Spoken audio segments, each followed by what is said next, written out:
Hey everyone, welcome back. Today's video is going to be on this DIY all the time MicheBombs. Let's begin. These MicheBombs are extremely popular right now all over TikTok and Instagram. It's essentially popping this MicheBomb into your beer and you have a michelada ready within minutes. In a large bowl, you want to add 1 tablespoon of citric acid followed by 1 tablespoon of baking soda, and you want to whisk these two ingredients together. Now these two is what basically causes your MicheBomb to fizz and to dissolve in the beer. Now that both those ingredients are well combined, we are moving on to the rest of the dry ingredients. Here we have some tamarindo powder, and this is a very crucial tip. If you like your michelada far bitter, more of the beer taste, only add 1 teaspoon of the tamarindo powder. But if you like your michelada far sweeter and you like tamarindo, add 1 tablespoon of the tamarindo powder. Then it's going to be followed by 1 tablespoon of this tomato powder and 1/4 cup of Tajin. Now the last dry ingredient is lemon lucas. I found this Limon 7 at Vallarta, but I'm sure any other brand of lemon lucas will do the trick. And you want to add 1 teaspoon of that to your dry ingredients. Then you want to grab your whisk and whisk all of these dry ingredients together until everything is very well combined.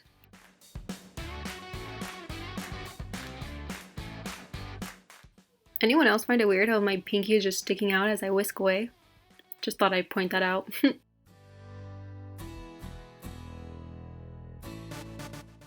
Now that all of the dry ingredients are well combined, it is time to move on to the wet ingredients.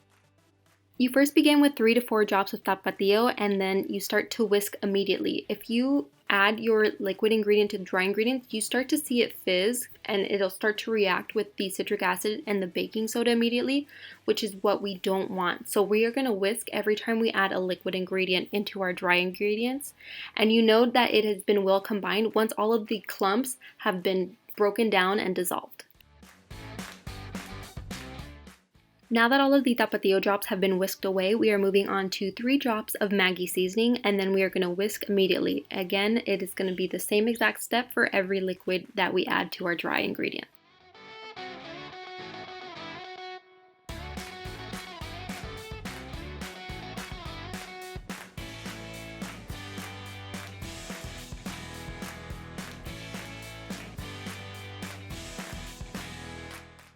Followed by 3 to 4 drops of Worcestershire and whisk them all together.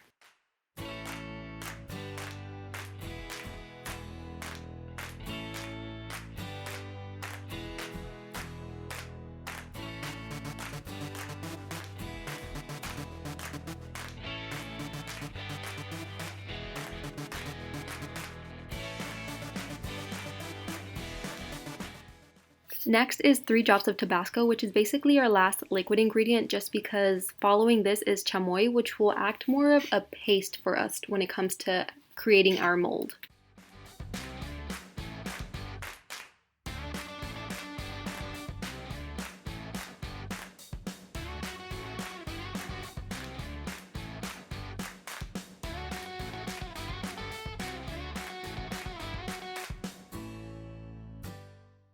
Now is the chamoy, and as I mentioned, it's more of a paste just to make our dry ingredients far thicker so it'll hold in a silicone or plastic mold.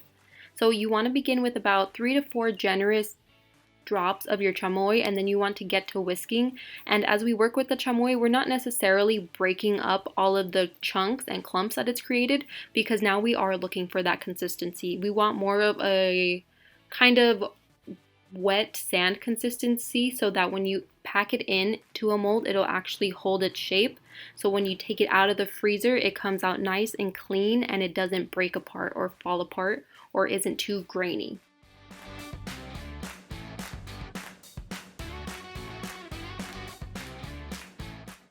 As you can see here, the dry ingredients aren't so grainy anymore. They have began to kind of clump a little bit, but I can easily tell that this will not hold in a mold. I add another 3 to 4 generous drops of the chamoy and then begin to whisk, again looking for that thicker consistency where everything begins to clump a little bit more than what I had prior. Now, another crucial tip is you do not want to add too much chamoy because there is such thing as too much chamoy into the dry ingredients where the citric acid and the baking soda will begin to start fizzing, and that's exactly what you do not want because you want the reaction when it hits the beer or any other liquid, not when you are trying to create and form the molds. So here I start thinking that I might be happy with the consistency of my ingredients. So to test it out, you want to be sure to wash your hands, of course, and then just kind of ball up the ingredients in your hand and check the consistency of it. So it is beginning to hold within itself, but it is still a little too grainy for my liking. So because I am kind of second guessing if it'll hold, I decide to add more chamoy just because you can see it's still somewhat fragile even though it's holding for the most part. Now lastly, I'm adding my last 2 to 3 drops of chamoy, or more, however you want to count those many drops, and I start whisking away, and you see how the consistency thickens a lot more in terms of how much clumps there are. So I know this is exactly where I want my ingredients to be in terms of starting to form my molds.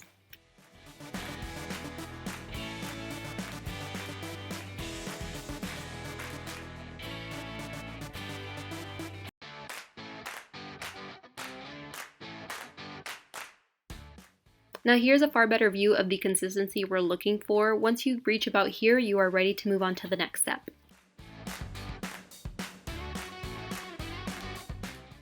Now we are moving along to our molds. So I am testing 3 kinds of separate molds. I have a classic square silicone mold, followed by an intricate heart mold that has a ton of designs in it, and a plastic lollipop mold. I wanted to test different molds just to see how well the ingredients adhere to each one.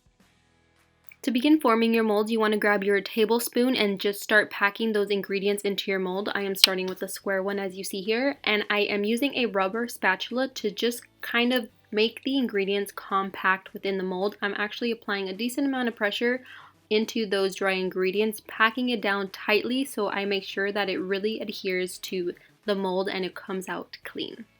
Then each one takes about maybe 2 tablespoons of the dry ingredients just in case you need to measure it to make a certain amount of MicheBombs.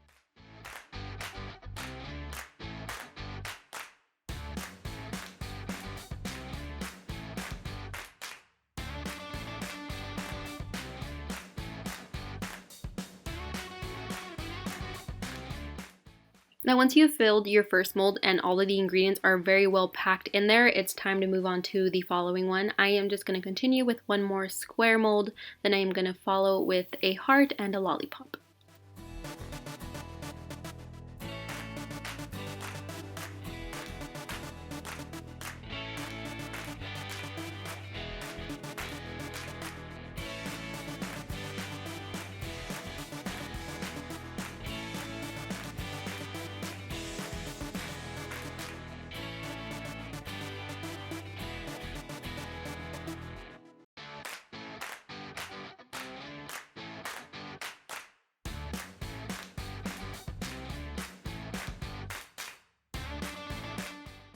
Next, I'm moving on to my lollipop mold. As you can see here, it is a plastic one and not a silicone one, so I wanted to see if the MicheBombs would pop out of a plastic mold just as easy as they would a silicone mold, and as well as if it would hold the designs that the lollipop does have in the mold. And just as we did with the square silicone molds, you want to make sure that the dry ingredients are extremely compact within this mold.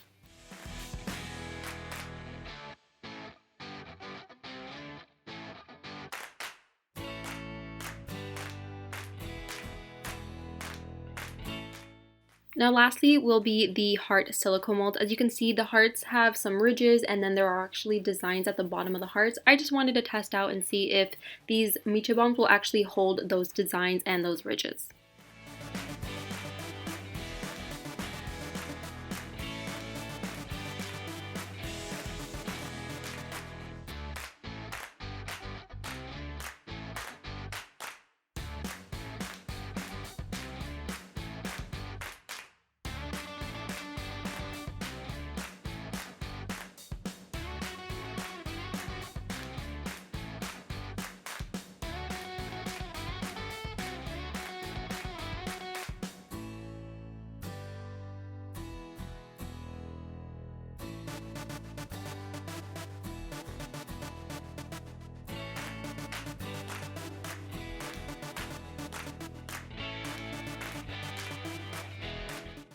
Just ignore that parchment paper that keeps flapping around. It was an extremely windy day.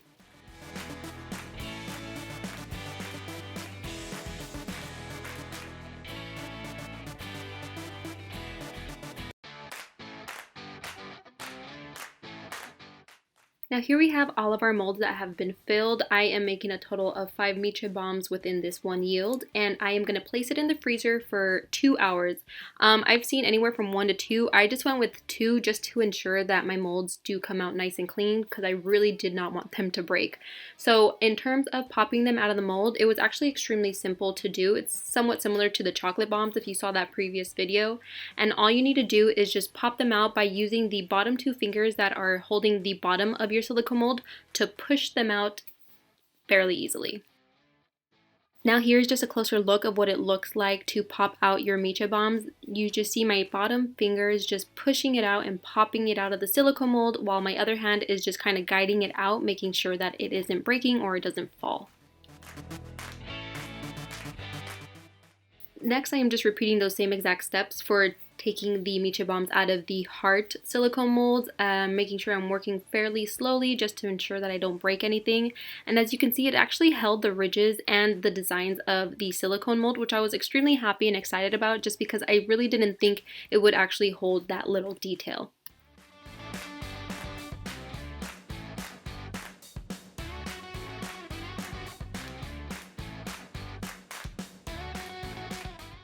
Now lastly is the plastic lollipop mold, and all I did here was just flip it over, give it a couple of taps, and it popped right on out, and it actually held the swirl of the lollipop too.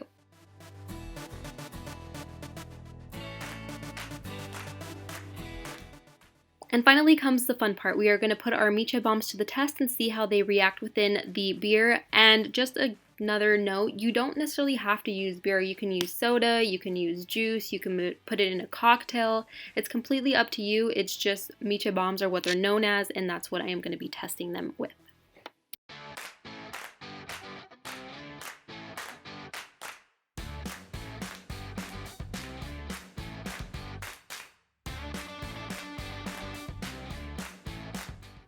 Now I'm going to test one of these square MicheBombs into our beer, and let's see what happens. And as you can see, we got a pretty good reaction. You got a lot of bubbling and fizzing, and then the MicheBomb is beginning to fizz and dissolve within itself in the bottom, and it takes about maybe 2 to 3 minutes for the initial reaction to then slow down. Then you can give it a couple of stirs with a spoon if you want, just to make it completely dissolve, and then you can enjoy.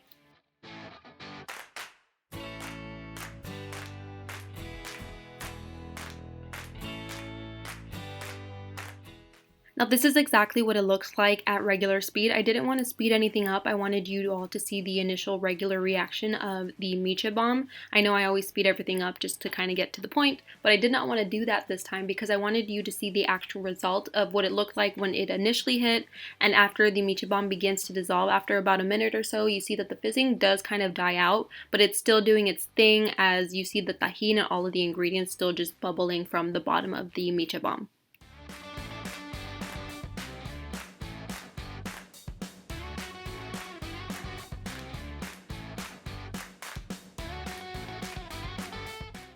And just like I mentioned, 2 to 3 minutes later, you are ready to enjoy your michelada. Well, thanks for watching everyone, and please subscribe.